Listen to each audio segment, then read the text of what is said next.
8 മാസം അന്താരാഷ്ട്ര ബഹിരാകാശ നിലയത്തിൽ തുടർന്ന ആ ഒരു ജീവിതം അത് അവസാനിപ്പിച്ചത് സുനിത വില്യംസും ബുഷ് വിൽമോറും ഭൂമിയിലേക്ക് മടങ്ങാൻ ഒരുങ്ങുന്നു. അവരെ തിരിച്ചെത്തിക്കാനുള്ള ആ സാഹസിക ദൗത്യം അതിൻ്റെ ഏറ്റവും പ്രധാനപ്പെട്ട ഘട്ടത്തിലെത്തി. കവിത, സുനിത വില്യംസിൻ്റെ ആരോഗ്യസ്ഥിതിയെക്കുറിച്ചുമൊക്കെ അല്ലേ വലിയ തരത്തിൽ ആശങ്ക ഉയർത്തുന്ന വാർത്തകളുമൊക്കെ പലപ്പോഴും വന്നുകൊണ്ടിരുന്നതാണ്. ഈ സാങ്കേതിക പ്രശ്നങ്ങളെക്കുറിച്ച് ഇതിങ്ങനെ നീണ്ടുപോകുന്നതൊക്കെ ലോകത്തിന് തന്നെ ആശങ്കയായി മാറിയതാണ്.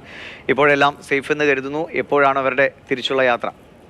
തീർച്ചയായും ദിവിഷ്, 8 മാസം നീണ്ട ബഹിരാകാശ നിലയത്തിൽ കുടുങ്ങിക്കിടന്നതിൻ്റെ ശേഷം അവരുടെ മടക്കയാത്രയ്ക്കുള്ള വഴി തെളിയുകയാണ്. സ്പേസ് എക്സും നാസയും ചേർന്നൊരുക്കിയ ക്രൂ 10 ദൗത്യ സംഘം ഇപ്പോൾ വിജയകരമായി അന്താരാഷ്ട്ര ബഹിരാകാശ നിലയത്തിൽ എത്തിക്കഴിഞ്ഞു. അവർ സുനിത വില്യംസിനെയും ബുഷ് വിൽമോറിനെയും കാണുമ്പോഴുള്ള രംഗങ്ങളാണ് നമ്മളിപ്പോൾ കണ്ടത്. സോഷ്യൽ മീഡിയയിലൊക്കെ വളരെ തരംഗമാണ് ഈ രംഗങ്ങൾ എന്ന് പറയുന്നത്. അപ്പോൾ നമുക്കും വളരെ വൈകാരികമായി തോന്നുന്ന കുറച്ച് രംഗങ്ങളാണ് നമ്മൾ ഈ വിഷ്വൽസിലൊക്കെ കാണുന്നത്. അപ്പോൾ ഇരുവരെയും 3 ദിവസത്തിന് ശേഷം, അതായത് 19-ാം തീയതിയോടുകൂടി തിരിച്ചെത്തിക്കാൻ സാധിക്കുമെന്നാണ് ഇപ്പോൾ കരുതുന്നത്.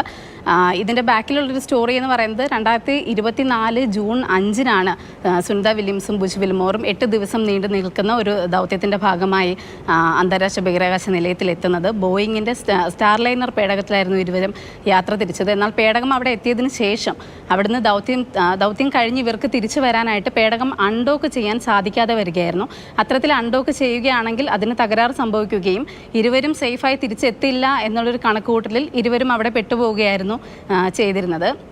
അപ്പോൾ അതിനുശേഷം ബോയിങ് പലതവണ ഇവരെ തിരിച്ചെത്തിക്കാനുള്ള ശ്രമങ്ങൾ നടത്തിയെങ്കിലും അതൊന്നും ഫലം കണ്ടില്ല. അതിനുശേഷം ബോയിങ്ങിൻ്റെ എതിരാളിയായിട്ടുള്ള സ്പേസ് എക്സ് നാസയുമായി നടത്തിയ കൂടിക്കാഴ്ചയിലും വളരെ നീണ്ടുനിന്ന സംഭാഷണങ്ങൾക്കും ഒടുവിൽ സ്പേസ് എക്സ് ആണ് മുമ്പോട്ട് വരുന്നത്.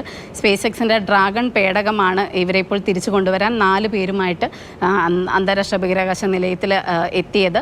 അപ്പോൾ 19-ാം തീയതിയോടുകൂടി ഇവരെ തിരിച്ചെത്തിക്കുമെന്നാണ് കരുതുന്നത്. ഇതിന് പിന്നിൽ മറ്റൊരു കൗതുകകരമായ കാര്യമെന്ന് പറയുന്നത് 12 മാസം, അതായത് 1 വർഷം അന്താരാഷ്ട്ര ബഹിരാകാശ നിലയത്തിൽ അവിടെ ചിലവഴിക്കുന്ന ഒരാൾ തിരിച്ച് ഭൂമിയിലെത്തുമ്പോൾ അവരുടെ പ്രായത്തിൽ നിന്ന് 0.01 സെക്കൻഡ്സ് കുറയുമെന്നാണ്. അതായത് അവർ കുറച്ചുകൂടി ചെറുപ്പമാകും എന്നാണ് പറയുന്നത്. അങ്ങനെയാണെങ്കിൽ സുനിത വില്യംസ് തിരിച്ചെത്തുമ്പോൾ അവരുടെ പ്രായത്തിൽ നിന്ന് 0.0075 സെക്കൻഡുകൾ. മറ്റേ എല്ലിൻ്റെ ഒക്കെ ബലക്ഷയം അങ്ങനെയൊക്കെ ചില കാര്യങ്ങളൊക്കെ പറയുന്നുണ്ടെങ്കിലും വിദഗ്ധർ അതൊക്കെ കൃത്യമായി കൈകാര്യം ചെയ്യുന്നത്. നമ്മളിവിടെ ഇരുന്ന് പോയി എങ്ങനെ ഇവർ ഇത്രയും കാലം അതിൻ്റെ ഉള്ളിൽ ജീവിച്ചു എന്നാണ് സാധാരണക്കാർ അല്ലേ ടെൻഷൻ അടിക്കുകയും ഒരു ബന്ധവുമില്ലാതെ ഏതോ ഒരു ലോകത്ത് ജീവിക്കുന്ന പോലെ. എന്തായാലും അതിനുള്ള അത്രയേറെ കഠിനമായ ട്രെയിനിങ് ഒക്കെ കഴിഞ്ഞിട്ടാണ് അവർ യാത്ര ചെയ്യുന്നത്. എന്തായാലും വളരെ സുരക്ഷിതരായ വേഗത്തിൽ തിരിച്ചെത്തേ. ശരി കവിത.